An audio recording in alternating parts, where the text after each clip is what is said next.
Wow, I'm absolutely speechless. Yes, I'm still dissecting the race while I'm doing this review that that would be a surprise to you guys because I promised you the mid-season review after the Hungaroring Grand Prix, but this race was just an absolute classic of a race. It was unpredictable with the weather, with crashes, with the spins, with Hamilton getting a penalty, with maybe he would get a post-race penalty for his antics behind the safety car during the safety car period. So yeah, yep, he got a time penalty time penalty that he served during his final pit stop, and yep, towards the end of the race he spun actually, and he was absolutely gutted, and he finished in 11th. Yes, there were 14 finishes.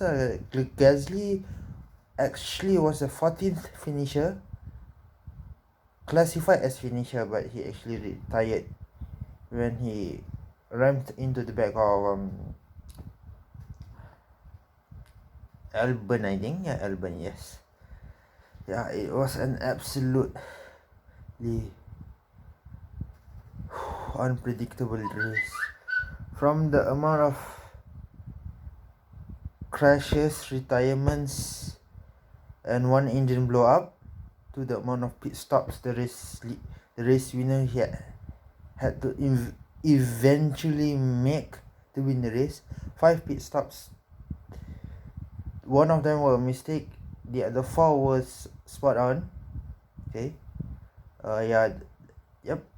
So Verstappen wins his 7th race of his career without being on pole position. Vettel is on the podium, and it's almost 11 years since a Toro Rosso has popped out on a podium, and today is the day that Toro Rosso finished on top of on the podium. Yes, on the podium. I repeat, with the Russian torpedo. Now he's a mature driver. Yeah, back in his early days, he was a bit of a yeah, yep. Vettel called him a torpedo for torpedoing him into Raikkonen. Then his teammate, yeah, when Raikkonen was Vettel's teammate in Ferrari in the Chinese Grand Prix, I think 2016, if I'm not mistaken. Yes. Yep, it's his 3rd career podium, and Toro Rosso's first since the torrential rain in 2008, where a certain Sebastian Vettel won the race. Yes, Sebastian won the race. So yep, so yeah, it was an amazing race with a lot of retirements. There was a few crashes at the penultimate corner at turn 14, I think. There's 15 turns on the track at turn 14. Yeah, so yeah, they crashed. Hulkenberg, Ricard Hulkenberg, Leclerc, Ricardo retired with an engine blow up. Lando retired with some kind of a power failure on his car, and a huge crash at turn 1 for Valtteri Bottas is, yeah. And sadly Leclerc also crashed. Yeah, it was a hectic race. At one stage, Albon, Stroll was fighting for the podium, and then came Vettel. Yeah. Then Sainz was also in the fight. Then Raikkonen, as you guys know, another points finish this season. Yes. And actually, yeah. It was a hectic race. It was boring in the first 3 laps because it was led by the safety car. Then when the race started back, it started from a standing start. The two Red Bulls absolutely destroyed their start. One of them managed to win the race, and one of them had to retire on the last lap because he, as you guys know, he hit Albon. Yep. Congratulations to Rosso and Vettel for a fantastic drive in his Ferrari. Toro Rosso's podium. Their first since the torrential rain in the Italian Grand Prix in 08. Yeah. So yeah, it took them 11 years to be back on the podium, third place. At the start of the race, Raikkonen had an absolute beauty of a start because of the two Red Bulls having problems. He was up to 5th. Okay, then Leclerc also had a brilliant start. Leclerc was up 4 places from where he started. Yeah, he started in 10th. Vettel was up 6 places by turn 7 of the first lap. By the end of the first lap, he was up 7 places from where he started, and he started right at the back of the grid. So yeah, so wow, it's an amazing race. Albon, he also had a brilliant race. Giovinazzi finished behind Raikkonen. Raikkonen finished in 8th. Raikkonen 7th, Giovinazzi 8th. The two has completed the top 10. A Ferrari, a Red Bull,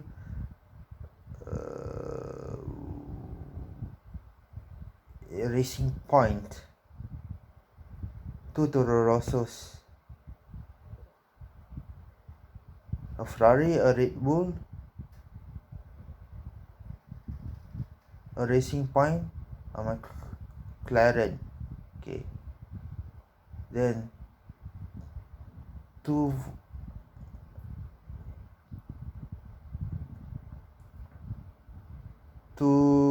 racing sorry, a Red Bull, a Ferrari. This is the 10 finishes. Red Bull, Ferrari, Toro Rosso.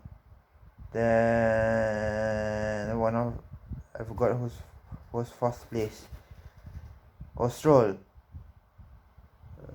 Stroll was 4th, right? Yes, Stroll was 4th. Sainz.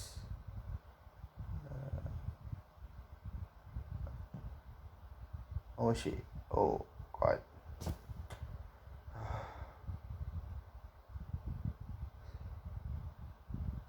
They had a racing Renault.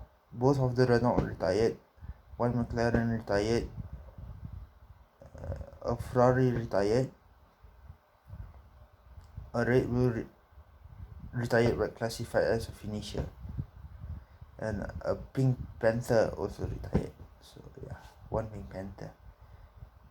Paris retired, so yeah. Big casualties, really big casualties. Plus Norris, 7 retirements. Yeah, so 13 finishes. So the top 10 was completed. The last 4 positions in the top 10 was completed by Raikkonen, Giovinazzi,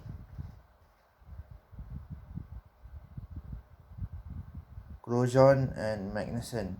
Okay, the top 6 was actually a Red Bull, a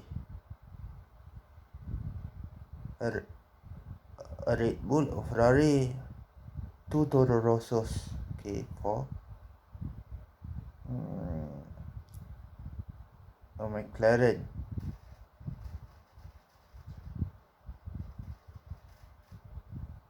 and Stroll, 6. Yeah.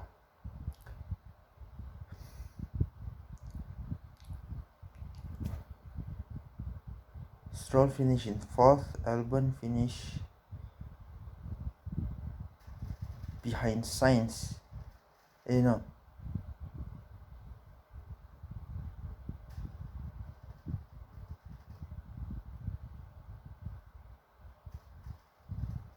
Albon finished behind Sainz.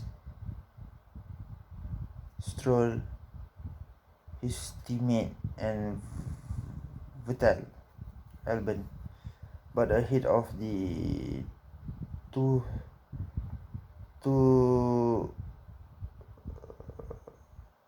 Alfa Romeos and what do you call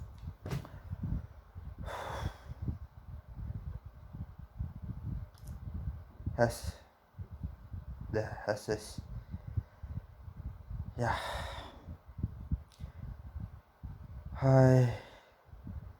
Actually, I lost my breath.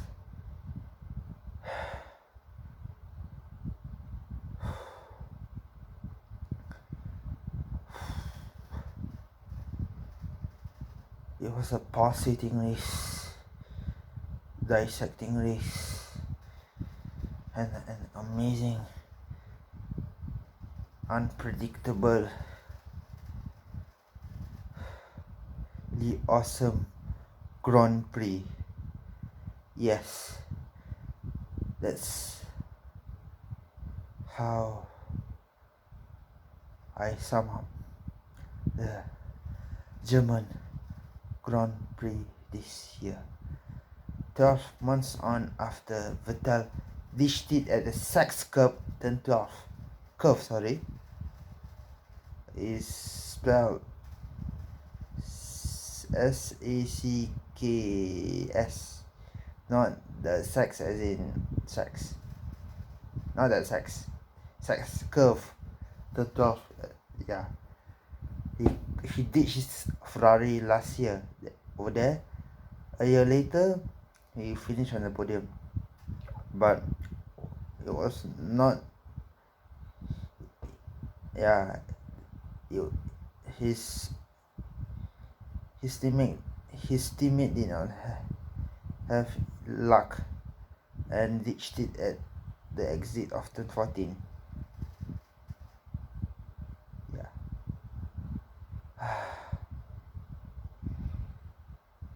And plus, Hamilton also broke his front wing.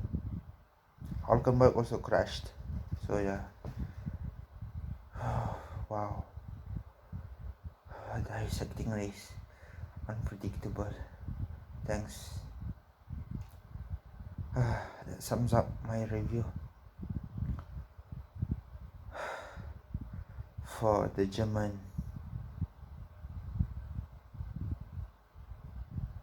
Grand Prix. I was supposed to do a mid-season review after the Hungaroring, but this Grand Prix was just hard not to do a review on, so I had to do.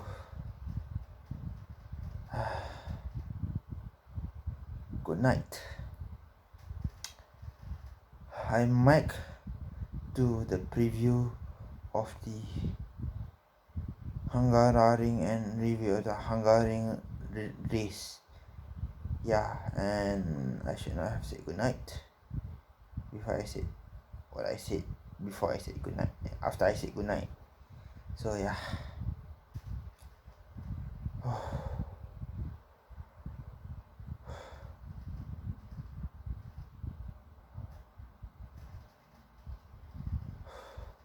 Good night. And stay tuned